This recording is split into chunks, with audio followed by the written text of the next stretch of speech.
Good morning, and welcome to the Paul Green Comedy PaulCast. It is April 12th, 2024. This is episode 135. Straight episodes, Paul Green Comedy Podcast. This is a podcast by a dreamer for all you dreamers out there. I guess it doesn't have to be for dreamers. You can listen to it if you have no dreams at all. But I think we all do to some degree or another. I am a stand-up comedian and an actor, documenting my journey to greatness, or the lack thereof. We'll see what happens. Just sharing my journey in real time as it unfolds. So, yesterday had a fun day. I had a couple of fun experiences. So, a comedian friend of mine, Josh Novi, who I've started doing some another podcast with. That's right, I'm cheating on myself with another podcast. And he and I have started a podcast called Let's Have a Midlife Crisis. And we are finding our way through putting together that podcast. So anyway, he invited me to lunch. He had a friend from out of town whose name is Johnny W. I didn't actually catch what the W stood for, but he is a stand-up comedian, and based off of the conversation, has been and is very successful. I had mentioned that I'm going to go see Nate Bargatze on Sunday, and he casually mentioned that he opens for him regularly. I guess he's not opening for him this Sunday, but he said, oh, yeah, I think next month I'm opening him for some gigs or whatever. So it seems like this comic who I met is one of Nate Bargatze's go-to openers. And anyway, he just mentioned that he had been a full-time stand-up comedian since about 2012, that's how he has been making a living. And he had mentioned that he has a house that he has paid off with his joke. And I gotta tell you, I am really just having my paradigms, my assumptions of how the world works, especially with how the world works when it comes to trying to be a professional entertainer, because I am meeting more and more comedians who that's all they do, and they aren't necessarily famous. Which, if you have been following along on the podcast, know that I talk a lot about how it seems so difficult to make a living as a comedian if you are not a draw, meaning people do not buy strangers don't buy tickets to see you. Because if strangers don't buy tickets to see you, then that means that somebody else has to produce a show, get an audience who is then willing to pay money, and then whoever produces that show has to be willing to take the money that they have produced and then share some of the wealth with you. So it's a little bit, it's sort of the difference between, can you eat what you kill, or do you need to eat what somebody else has killed? That sounds like a pretty violent analogy, but I think you know what I mean, right? It's who are the actual salespeople? Who are the people who can actually go out there and sell a show and convince people to buy tickets to a show? And I gotta tell you, my friends, not an easy task. And I have had so many conversations with performers, comics, bookers, club owners, other entertainers who just when it comes to that idea of how do you actually get human beings to see that a show is happening and convince them, persuade them, inspire them to actually go to a ticket link, put in their credit card, and commit to be into that show. And so anyway, my existing paradigm for a while was that, yes, you can make a living as a stand-up comedian if you are not a draw, but it just seems to be very, very difficult and a huge struggle. I mean, I guess everything is a huge struggle. I mean, what are we even talking about? You know what I mean? Life is hard. But anyway, just talking to this gentleman, he seems to have been very successful, first of all, on the Christian circuit, which I'm hearing more and more, that there is this Christian circuit, which is if you are a Christian comedian, or at least can communicate to the Christian community, there seems to be quite a bit of moolah there. I've heard a couple of Christian comics who that's pretty much how they make a significant portion of their living. There's also corporate comedy gigs and all of that. But, I mean, you're still gigging, but I now have 2 comedian friends who I have met recently who have not only made a living, but seem to have made a good, successful living tapping into those markets, and they are not necessarily a draw. And so that has been very eye-opening for me. Yeah, just to see that, and, you know, it was a little humbling and a little bit of a ego burst to just to have a conversation with this comedian over lunch who's just talking like, oh, yeah, no, I've been doing this since 2012. He's been doing it for, 12 years. And he's paid off a house in 12 years with his jokes.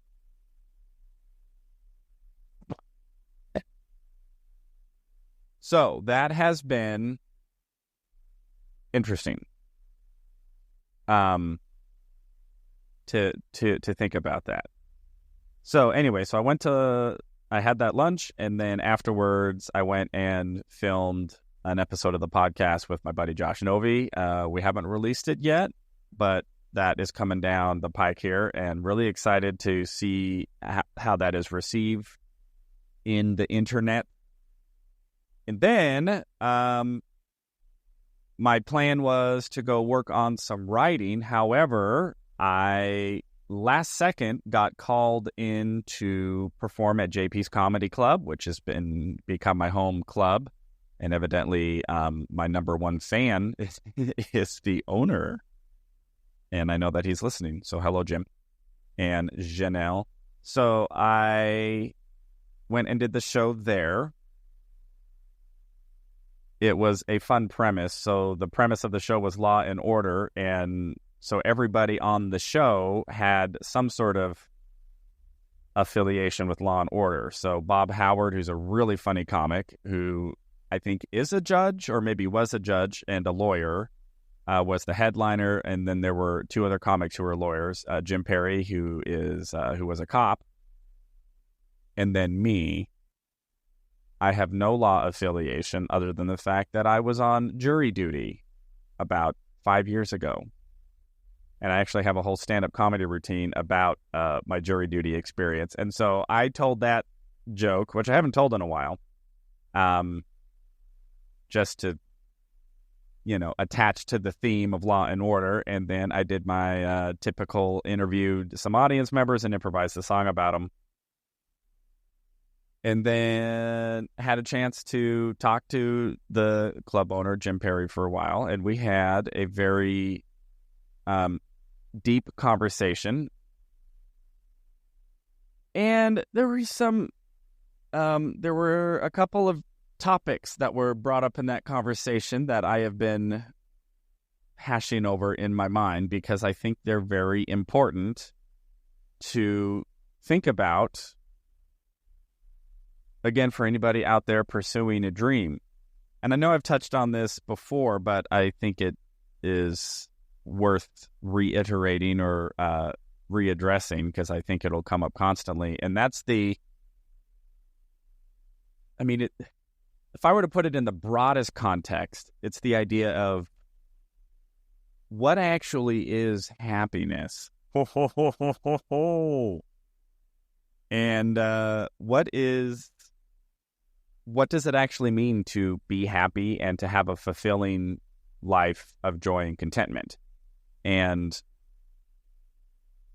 the context that we were discussing is I think there's this idea that the reason we go for dreams is because we assume, or at least we hope maybe, that once we have that dream, that it will then shift our lives from some degree of unhappiness into a degree of happiness. And what Jim and I were talking about and what he had mentioned is that actually the case, though? Or are we going to get that dream and then bask in that dream for a day or a week and then go, now what? And I think that is a very appropriate and poignant question, and one that I've thought a lot about, because on one side of the coin, I could look at my life now and go, there are incredible things in my life that maybe other people would look at and go like, oh man, I wish I had what Paul has going for him. And then, of course, I look at other people and go, oh man, I wish I had what this person had going for him. And I think there's a tendency in all of us to maybe idolize anything and everything that we perceive anybody else may have that we don't.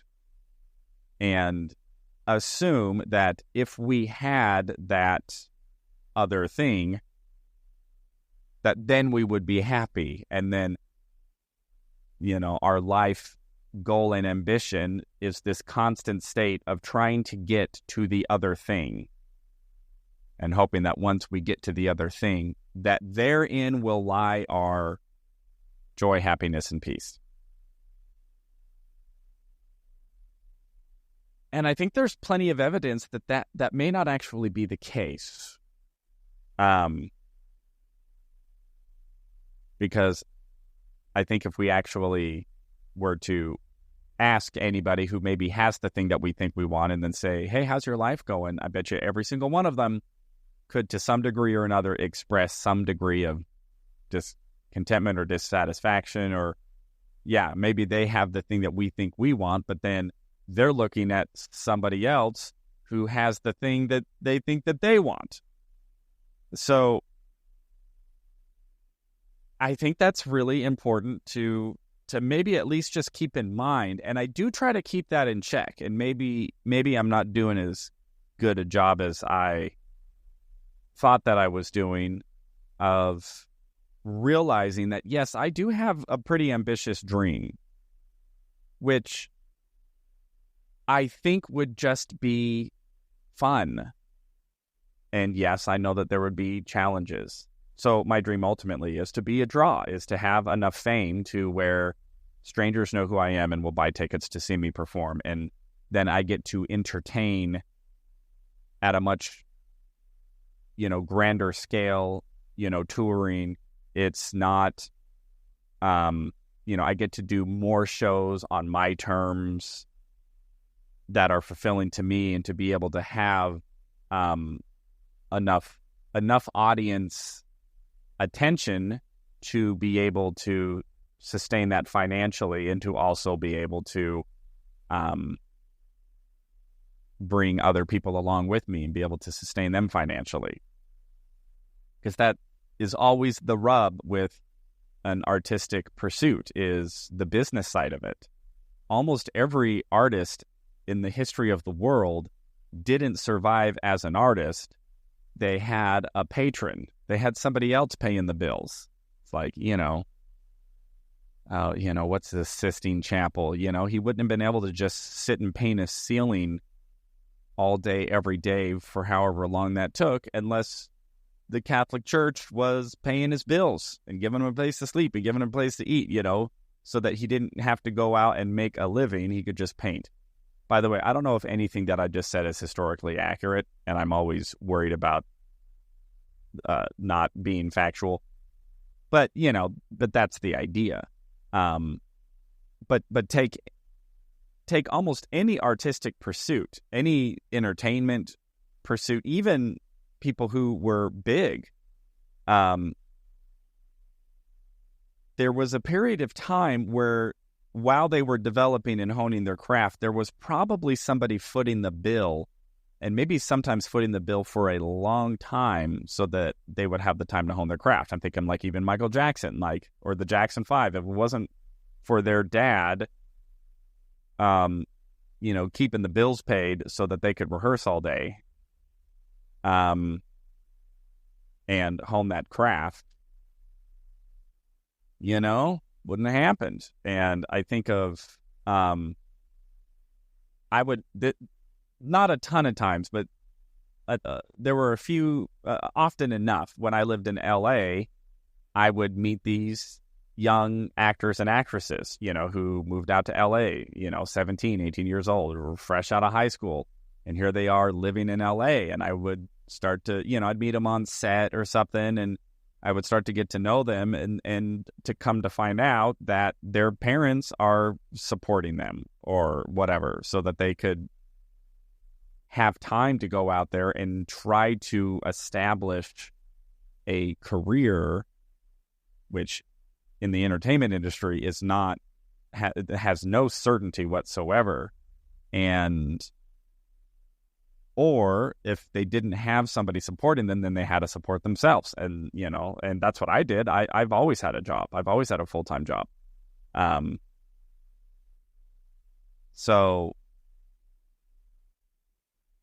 yeah, it's an interesting concept to really think about, trying to pursue an artistic career and trying to get to a point to where the artistic career goes from needing to be supported and needing to be subsidized to a tipping point to where, now I'm at a point to where I have reached a level of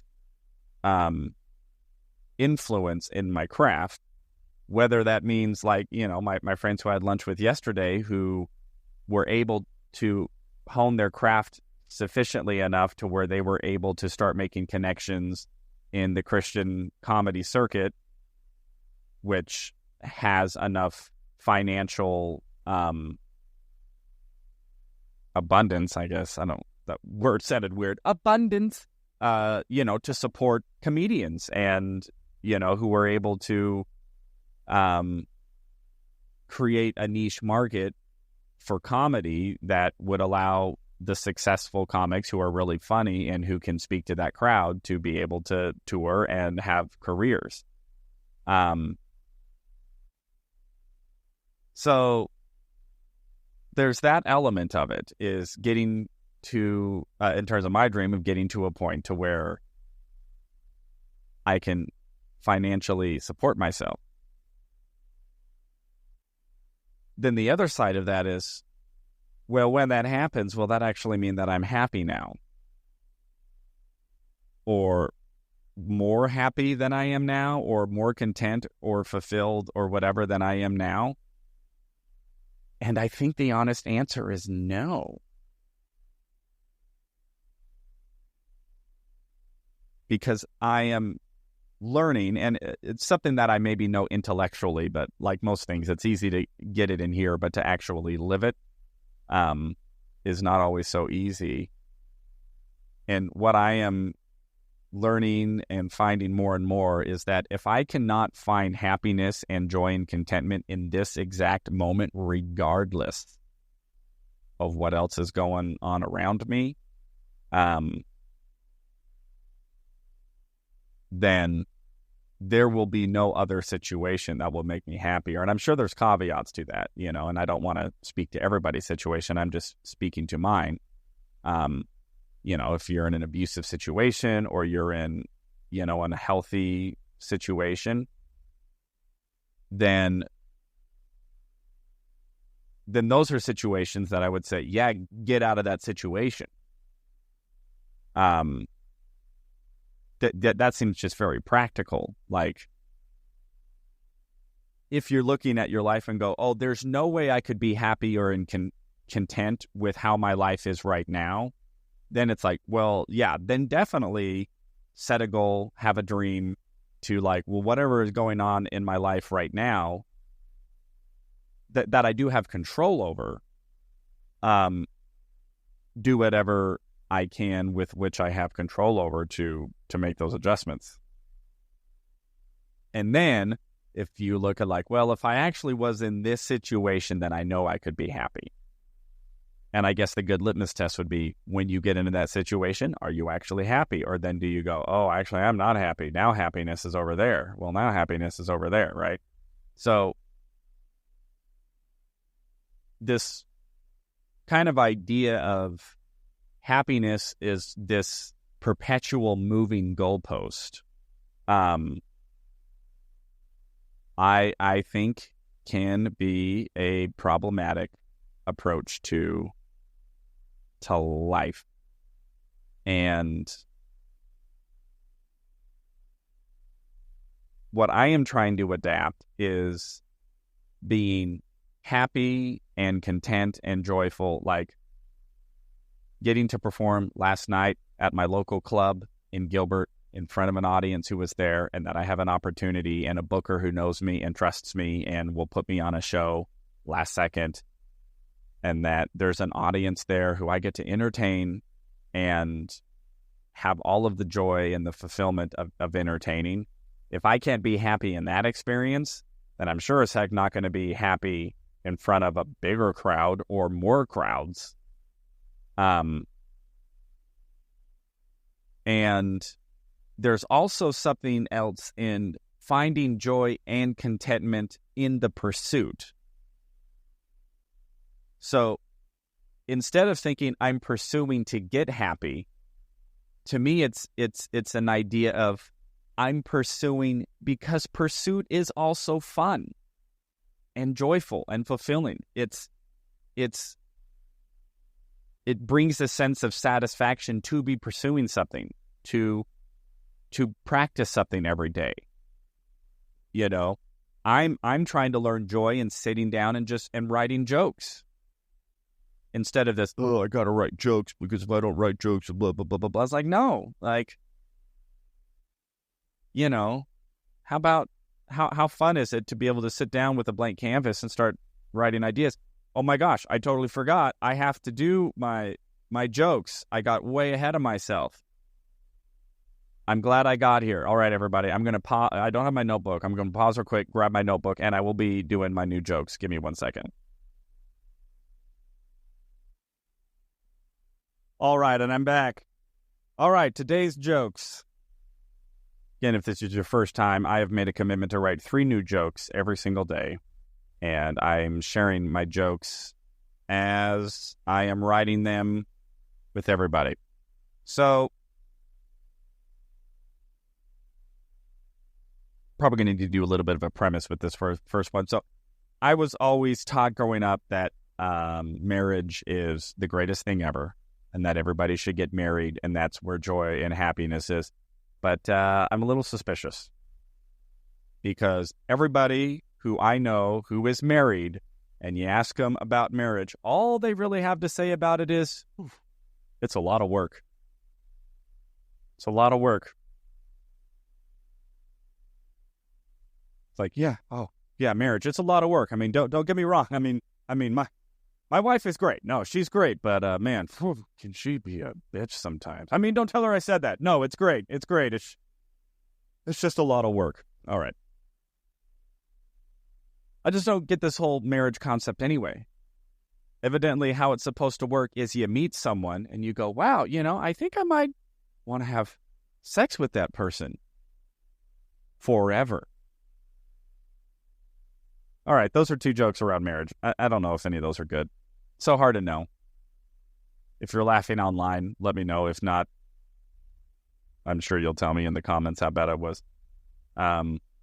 Oh, well, this just happened recently. A lot of times people will say to you, it's like, hey, man, you do you. You do you.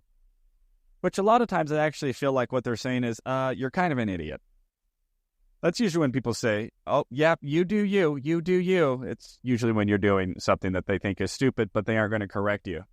And by the way, I am single right now, and I've been single most of my life, so trust me, I've done me plenty. To be quite honest, I'd actually rather do someone else. At least from time to time. All right, everybody. Those are my 3 new jokes for today. So what did we learn on today's podcast? Learn to be happy and content with what you are right now. If your life actually is unbearable, then do everything within your control to make it bearable and to find ways to be happy in the whatever circumstances you have been dealt, if possible.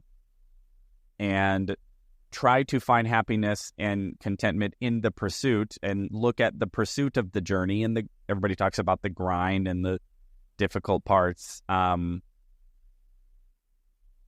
If you can find happiness and contentment in the fact that you actually are grinding for what it is that you want to pursue, then I think that should bring a sense of happiness and contentment, instead of always assuming that all of this grind and all of this misery is to just reach some sort of panacea of happiness in the future, and that once you get that one thing, once you get that job or that big break or that relationship or that marriage that's end up just going to be hard, that then all happiness will be bestowed upon you indefinitely in perpetuity into the future, forever and ever and ever. Amen. Because chances are you'll get there, and then if you couldn't learn to be happy now, then you're probably not going to be able to be happy then. And then life just becomes this constant chasing of happiness while never actually being happy. And I don't think that's good. Or at least that's not how I want to live my life. I am learning more and more to be happy and grateful and joyful in what my life is right now. And I think I'm doing pretty good. Sure, I have my down days. Sure, I have my frustrations. Sure, I do fall into that trap of like, oh, well, if only I could, me. If only I could sell out Suns Arena like Nate Bargatze did this Sunday, well, then I would be happy. I was like, man, well, maybe not. Maybe not. I just think that would be really cool to be so famous to be able to sell out the Suns Arena. That would be cool. And if something happened in my life to where I achieved that level of fame, I just think that would be cool. And I also am fully aware that with that level of fame also comes a whole new set of problems. And, now you don't have your anonymity and all that stuff. Reminds me, I'll just end with this story because I know we're getting a little long for today. But when I was in LA, I became friends with a child of an incredibly famous actor. I don't want to say names. It sounds a little name droppy. And also, honestly, to protect his anonymity. But he is the son of probably one of the more household name comedic actors in probably the last 30 years. And an incredible guy, incredibly talented, incredibly gracious.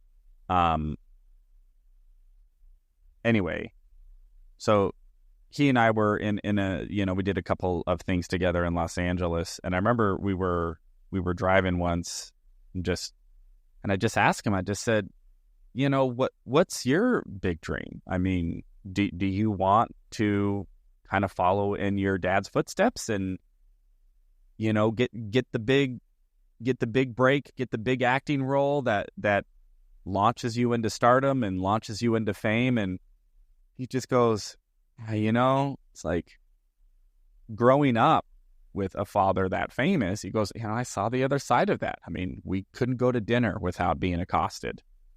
And people constantly coming up and wanting autographs and stuff. And he goes, I kind of feel like I'd rather be behind the camera. And it was just so fascinating to me, right? Just to hear this perspective of the child of somebody who has achieved maybe something akin to what I'm claiming my dream is, and yet it wasn't all for him, like as the child of that, it wasn't a super great experience. Now I'm sure he's grateful for, the benefits of that, but when he's looking at his life, he's going, actually, I think my dream is a little bit different than being famous. So again, it just goes back to this idea that assuming that what somebody else has, that if we get what they have, then we will have happiness. And I'm just learning more and more that just probably isn't the case. Maybe it is, but probably not. So while we are pursuing dreams, I would say do so with the caveat, with the asterisks. Do so with pursue the dream, but do so maybe with the understanding that I think happiness is always to be found. Happiness and contentment and joy is always to be found in the right now. And I think there always is a way to be happy, joyful, and contentment in the now. If that's how we can train our brains and also train ourselves to still pursue what is calling to us in life, but even in the pursuit, allow that to also be joyful and contenting and happy, just to be able to even pursue something. All right. How's that for some philosophy for a Friday morning? All right, everybody. So I love you all so much. Thank you for listening. This is April 12th, 2024, episode 135 of the Paul Grain Comedy Podcast. Thank you for listening. I hope you're doing well. I hope your dreams are going well and that you are finding happiness and joy on the journey. I love you all so much, and I will talk to you tomorrow.